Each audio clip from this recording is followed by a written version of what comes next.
Hello दोस्तों, कैसे हैं आप सब। उम्मीद करती हूँ अच्छे और मस्त होंगे।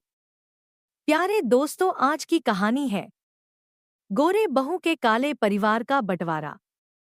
पुराने जमाने की एक बात है, एक गांव में एक बड़ा समृद्ध और संयुक्त परिवार रहता था। परिवार का हर सदस्य मेहनती और अपने आप में अनोखा था। परिवार के सभी लोग सांवले या काले रंग के थे, लेकिन उनके दिल बेहद साफ और भावनाएं बहुत गहरी थी। गांव में उनका आदर था और लोग उन्हें उनके आपसी प्रेम और सहयोग के लिए जानते थे। एक दिन परिवार के सबसे बड़े बेटे ने एक सुंदर, गोरी और शिक्षित लड़की से शादी की। गांव में यह बात चर्चा का विषय बन गई। सभी बहुएं और घर के लोग उस नई बहू को देखने के लिए उत्सुक थे। गोरी बहू का आना परिवार के लिए न केवल एक नई शुरुआत थी, बल्कि कुछ ऐसे बदलाव भी लाया जो उनकी एकता को चुनौती देने वाले थे। गोरी बहू का नाम सविता था। वह शहर की पढ़ी लिखी और आत्मविश्वास से भरी हुई लड़की थी। उसकी खूबसूरती देखकर घर के लोग थोड़े सहमे हुए थे। परिवार के सांवले और साधारण व्यक्तित्व के बीच सविता का रंग और तेजस्विता उसे सबसे अलग बनाते थे।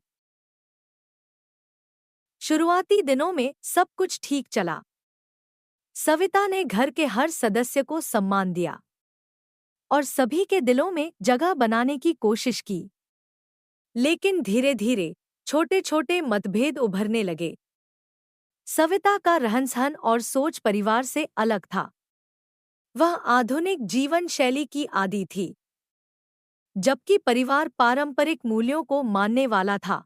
सबसे बड़ी समस्या तब शुरू हुई जब उसने देखा कि परिवार के सभी लोग अपनी कमाई को एक साथ रखते हैं और घर के मुखिया बाबा उस पैसे का प्रबंधन करते हैं। सविता ने अपने पति से कहा, हम इतना मेहनत करते हैं, लेकिन हमें खुद के लिए कुछ भी नहीं मिलता। हर चीज परिवार में बांट दी जाती है। यह सही नहीं है। हमें अपने हिस्से की कमाई पर हक मिलना चाहिए। उसके पति अर्जुन पहले तो कुछ नहीं बोले, लेकिन धीरे धीरे उनकी सोच भी बदलने लगी। सविता की बातें उन्हें सही लगने लगी। सविता ने अन्य बहुओं के मन में भी यह विचार डालना शुरू कर दिया। उसने उनसे कहा, हम सब मेहनत करते हैं, लेकिन हमें अपनी स्वतंत्रता नहीं मिलती। हम अपनी इच्छाओं के लिए दूसरों पर निर्भर रहते हैं। धीरे धीरे बहुओं के बीच असंतोष बढ़ने लगा। परिवार में जो एकता थी, वह टूटने लगी। भाई एक दूसरे पर शक करने लगे। बहुएं घर के काम बांटने और पैसे के प्रबंधन को लेकर बहस करने लगी। एक दिन सविता ने सभी बहुओं को एक साथ बुलाया और कहा, हमें अलग अलग रहना चाहिए। हर परिवार को अपनी जिम्मेदारी खुद उठानी चाहिए। इससे न केवल हमारी स्वतंत्रता बढ़ेगी, बल्कि हम अपनी जिंदगी बेहतर ढंग से जी सकेंगे। बहुओं ने सविता की बात मान ली। उन्होंने भाइयों से बात की और आखिरकार परिवार के बड़ों के सामने बंटवारे का प्रस्ताव रखा। बाबा और दादी यह सुनकर हैरान रह गए। बाबा ने कहा, हमने कभी सोचा भी नहीं था कि हमारा परिवार इस तरह बिखर जाएगा। अगर तुम सब यही चाहते हो तो ठीक है। बंटवारा हो गया। हर भाई ने अपना अपना हिस्सा ले लिया और अपने परिवार के साथ अलग अलग रहने लगा। सविता खुश थी कि अब उसे अपनी स्वतंत्रता मिल गई थी।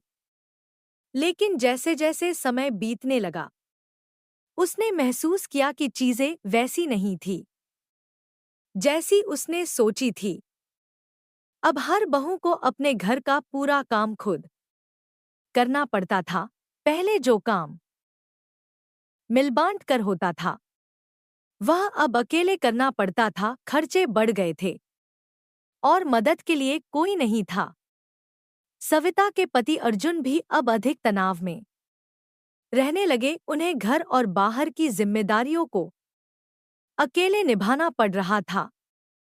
धीरे धीरे बहुओं ने महसूस किया कि संयुक्त परिवार में रहना ज्यादा आसान और सुखद था। एक दिन बाबा ने सभी भाइयों और बहुओं को घर बुलाया। उन्होंने कहा, बच्चों, मैंने हमेशा यह सिखाया है कि एकता में शक्ति है। बंटवारा करके तुमने अपनी स्वतंत्रता तो पाली, लेकिन क्या तुम्हारा जीवन बेहतर हुआ? अगर तुम सब मिलकर काम करते तो जीवन आसान होता। बाबा की बातें सुनकर सभी को अपनी गलती का एहसास हुआ। सविता ने सबसे माफी मांगी और कहा, मुझे अपनी स्वतंत्रता की इतनी चिंता थी कि मैंने परिवार की एकता को भंग कर दिया। मैं समझ गई हूं कि मिलकर रहना ही सच्चा सुख है। धीरे धीरे परिवार फिर से एक साथ आ गया। उन्होंने अपने मतभेद भुला दिए और मिलजुल कर रहने का निर्णय लिया। सविता ने भी अपने विचार बदले और परिवार की परंपराओं को अपनाया। अब वह सबसे ज्यादा परिवार के लिए समर्पित थी। इस कहानी से हमें यह सीख मिलती है कि स्वतंत्रता और व्यक्तिगत स्वार्थ के बजाय एकता और सामूहिकता में सच्चा सुख है। परिवार का महत्व केवल खून के रिश्ते में नहीं, बल्कि आपसी प्रेम और सहयोग में होता है। प्यारे दोस्तों, यह कहानी यहीं पर समाप्त होती है। आपको यह कहानी कैसी लगी? कमेंट बॉक्स में जरूर बताएं। अगर आपको हमारी ये कहानी पसंद आई हो तो कृपया हमारे वीडियो को लाइक, शेयर और चैनल को प्लीज सब्सक्राइब जरूर कर लें। इससे हमें मोटिवेशन मिलता है और आप तक ऐसी ही मजेदार कहानियां सबसे पहले पहुंचती रहेगी। प्यारे दोस्तों, नमस्कार।